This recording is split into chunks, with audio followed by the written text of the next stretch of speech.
Welcome to everyone, my lovely fans. I put member discussion only because some people are pretty much annoying and there is a reason for it. But needless to say that these PFL predictions are going to be awesome. We have some different fight card this time. Something very much different is gonna happen.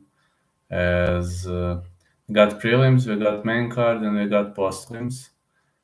Usually it doesn't go that way, but this time it went a bit differently. And I have to say that prelims and postlims are way different. Something is way different. But okay, I mean, the organizer needs to worry about it. We are here to worry about the fights, right? I'm gonna go every single fight, play by play, and let's bring it on. The first fight, Mahmoud Fazi Sebi is going to fight Itso Babuladze. This is a big chance for Itso Babuladze. Itso Babuladze 1-0 is his record. He defeated Jorge Molina and in grappling defeated Donny Ortega. At CFFC was very dominant. Mahmoud Fazi Sebi, the Prince of Egypt, 2-1-0. 30 years of age, 5 foot 11, 75 inches of reach, great wrestler. Lost to Ethan Hughes at Bellator. Bare knuckle destroyed Eric Thompson. In Game Bred Fighting Championship was better than Gerald Murray and Enrique Hernandez Negrete in Icon Fighting Federation XMA. I think mentally this guy is really tough. And I think Babuladze might actually have a bit of a hard time here. So, to be honest, I think I'm going to pick against Babuladze. I'm going with Sebi for the victory. So, Sebi to win, first pick. The next pick is going to be in the fight between Corey Hendricks and Martin Hamlet. Corey Hendricks 9-4-0, just like Martin Hamlet. Hendricks is 6'3", 73 inches of reach, syndicate MMA fighter, lost to Chris Camozzi, defeated Emiliano Sordi. He already defeated Martin Hamlet once, was better than Carlos Eduardo. Lost to Nasruddin Alexei Butorin, but Martin Hamlet 9-4-0, 6'1", 75 inches of reach. Modestas Bakauskas praised his wrestling abilities. He defeated Teodoras Augstolis, Cesar Ferreira, Dan Spon, lost to Corey Hendricks, lost to Antonio Carlos Jr., lost to Josh Silveira. The problem with this martial artist is the fact that he sometimes learns from his losses and mistakes, sometimes doesn't. I hope this time Hamlet is going to learn from his mistakes, and I'm going to say that Hamlet should be winning this one. So let me see the odds on Hamlet.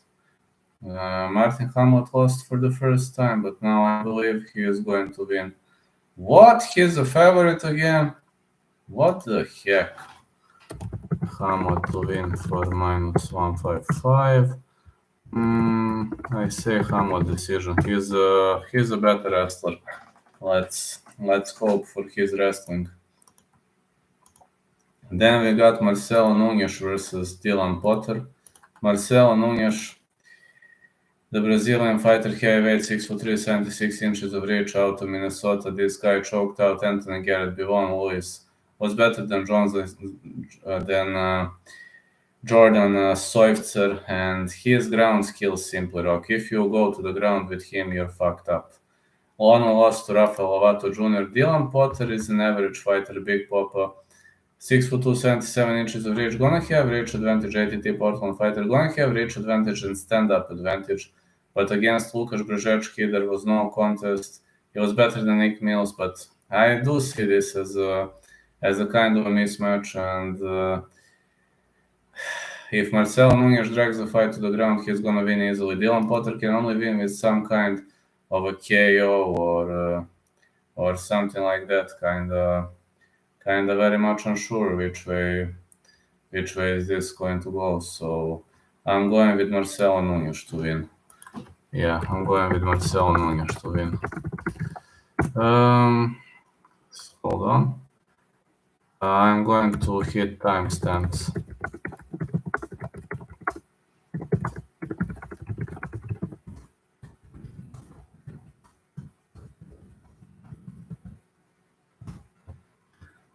Right. Then the next prediction is going to be for the main card. Now we transition to it. Rob Wilkinson versus Dylan Monte. Rob Razor Wilkinson, 6'3", 80 inches of reach, Factory X Thai fighter out of Inglewood, Colorado. He defeated Victor Peshta and Bruce Soto. Really great shape this year. Dylan Monte, 9'0", 6'0", 74 inches of reach. Gonna have reach disadvantage out of Natal Rio Grande. Lost to Antonio Carlos Jr. via Darce choke. Destroyed Emiliano Sordi. These guys are finishers, and expected result would be the fight not going the distance. That's something I expect. So Wilkinson versus Monte. The fight will not go the distance. Side pick, Wilkinson to win. -285. I really see Wilkinson winning this fight. I mean, anything aside of Wilkinson's victory would have been a massive, massive upset. Then we got Olivier Aubin-Mercier versus Alex Martinez. Alex Martinez is a dangerous Paraguayan. I think he's the best Paraguayan mixed martial artist ever. 6'0", 73 inches of reach. He fights out of Las Vegas, Nevada. Kicked off with losses against Nathan Schulte and Loic Rachkabov this year, 2021. But then, this year, he's totally different. Juice defeated Stevie Ray, Clay Collard, and I think he's going to extend his winning streak. Olivier, the Canadian gangster, Aubin-Mercier, 15'5", the former UFC fighter, 5'9", 70.5 inches of reach. Stylistically, despite he defeated Nathan Schulte and Raush Manfio, I think Alex Martinez is too tough opponent for him, so I'm picking Martinez here, but I'm going to say Mercier versus Martinez. Fight goes the distance. Side pick Martinez 4 + 200. That's going to be my side pick. Now we are going to transition to the co-main event of the evening. Omari Akhmedov versus Josh Silveira. Omari Wolverine Akhmedov is not in the greatest shape of his life right now. 6'0", 71 inches of reach out of Makachkala. He defeated Victor Peshta and Theodoros Augstulis. That's true, but how about round 3? How about losses to Jordan Young, losses to Brandon Tavares, Chris Weidman? Defeated only Tom Breeze, Ian Heinisch, Tim Boch. These are not high-level names, and Josh Silveira is a high-level name. 9-0 is his record, 6'1", 75 inches of reach, ATT fighter, undefeated. He destroyed Martin Hamlet, destroyed Mohamed Juma. The guy destroys everybody along the way. I am pretty much confident in Josh Silveira to win. I just wonder whether he's gonna be an underdog or not. Josh Silveira, the favorite, as expected. Okay, Josh Silveira to win. I'm pretty much confident in him. -175. This is the co-main event of the evening. I'm pretty much confident in this guy to win. And now we are going to the main event of the evening. We got Anthony Pettis versus Stevie Ray. Anthony Showtime Pettis 25-13-0. 5'10", 73 inches of reach out of Milwaukee, Wisconsin. He already lost to Stevie Ray via modified twister, and I'm unsure why they're repeating this fight. He lost to Raush Manfio, defeated Miles Price, but Stevie Ray has already been too much. Stevie Ray showed that he has brutal ground game, so this is their second war. Stevie Braveheart Ray, 24-10-0, 5'10", 70 inches of reach out of Glasgow, Scotland. Excellent grappler. Lost to Alex Martinez via decision, but other than that, this guy is a twister, inside heel hook, any kind of leg lock submission specialist. lost to Leonardo Santos, Kejan Johnson, and Paul Felder because they were very much good defensively when it comes to submission games. But Pettis used to be good defensively while he was fighting in the UFC. But since his arrival to PFL, many things have changed, and I have to go against Pettis. I'm going to go with Stevie Ray. Stevie Ray to win for -130. I have to go Stevie submission. I have to go against Anthony Showtime Pettis because Stevie Ray is way better on the ground, and in the stand-up I give edge to Pettis, but I don't see Stevie Ray getting knocked out by Pettis. So I simply don't see it happening. I know I'm gonna get criticized for this. Now some toxic guys are gonna say Pettis cannot lose twice in a row. Well, you never know. Let's be honest, you never know that.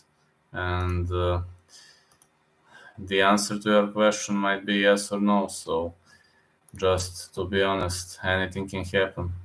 Because you know what Yoel Romero says, when you believe, everything is possible. And we are now going to go with the Postlims. We got Alexei Pergande versus Elvis LeBron Kidesh. Elvis, cutthroat, LeBron Kidesh is fighting out of Puerto Rico. Amateur record of 4-0. I've only watched him at CFFC 98 where he outworked Sage Gomez, and he's got great wrestling, great ground game. Alexei Pergande, 1-0, 6'0", 74 inches of reach out of Tennessee. Choked out Joe Ham. Honestly, about Postlims, I don't have much info on fighters, to be honest. So these are more of lucky picks. Kidesh to win, last 2-4-0. I do think he has excellent wrestling, and I watched Pergande only once.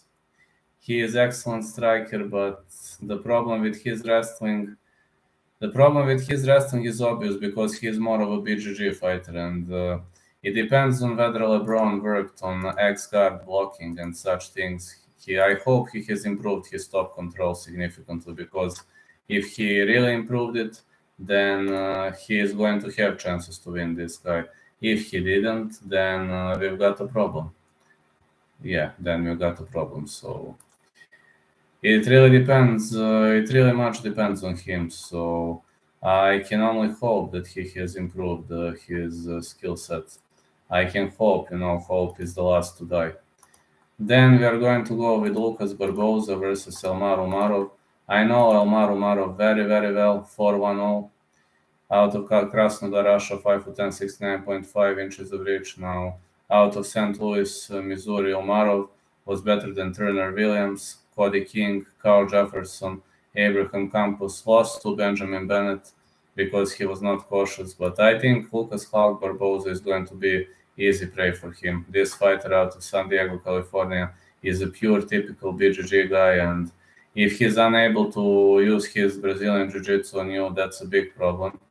He competes at grappling, but in MMA, interestingly, he was having few matches, but he hasn't had an MMA bout like for ages. He hasn't had it since the year 2012. So I think Umarov should win this one. People are giving good chances to the other guy, but I say Elmar Umarov to win for -140.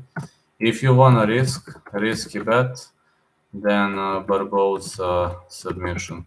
If you really want to risk, because Barboza's only route to victory submission. I don't see any other route. No decision. No way that's happening. Then we got Elvin Espinoza versus Corey Jackson. Elvin Espinoza is fighting out of Nicaragua, 6'0", 5'9", 73 inches of reach, lives in Miami, Florida. Nicaraguan fighter, around 5 MMA. At PFL, he defeated Holton Stewart, and he is pretty much well-rounded fighter. He knows a bit of everything. A typical example of an MMA fighter, trains everything, tries to improve himself everywhere. Great striker, great ground fighter. Holds notable victories over Gabriel Mendes and Luis Campa. Corey Maximus Jackson is HFC former champ, 5-1-0. Defeated Devonte Sewell for that title and defeated Brandon Webb. Lost to Adil Benjilani via decision, but he's a very, very tough fighter, rarely goes for the finish. And this fight, Corey Jackson doesn't have a knockout power and he likes to stall. Maybe he's not the most entertaining fighter to watch. But again, he might not be the most entertaining fighter to watch, but he wins. His fights usually go the distance. So Espinoza versus Jackson. The fight goes the distance. And we've got a side pick. I'm going with Espinoza to win, but this is going to be a very tough fight. Going with Espinoza to win, minus 340. But I'd rather go with fight goes the distance. That I would gladly pick that over side pick. Then we've got Brachian Zurcher or Brachian Zürcher versus Ricardo Jimenez. Ricardo Jimenez 0-1-1. This guy is 5'9", fighting out of Bronx, New York, Animals MMA fighter. Draw at Ring of Combat against Calhero Toretta and lost to Mike Fitzroy at Ring of Combat. In amateur circuit, he was having ups and downs, but he is not a guy to underestimate. Brachian Zürcher 3-0, 5'10", fighting out of Nevada, defeated Aaron Villa, Tyler Hinton at Combate, and Scotty Stockman at PFL series. Jimenez is hooping on a short notice, and I'm not sure whether this is the smartest move because he is moving one division up. He is normally a bantamweight, and now he is going to fight at featherweight. So this should go in the advantage of Brachian Zürcher. I'm gonna say Zürcher to win. Yeah, Zürcher to win for minus 365. So this would be my picks, my level lads. That would be it. I'm going to release this video soon, and thank you all. Tonight I can't post anymore because I'm a bit tired. I'm really tired and I have no more energy. So tomorrow I'm going to continue. Catch you later, and that's it for today.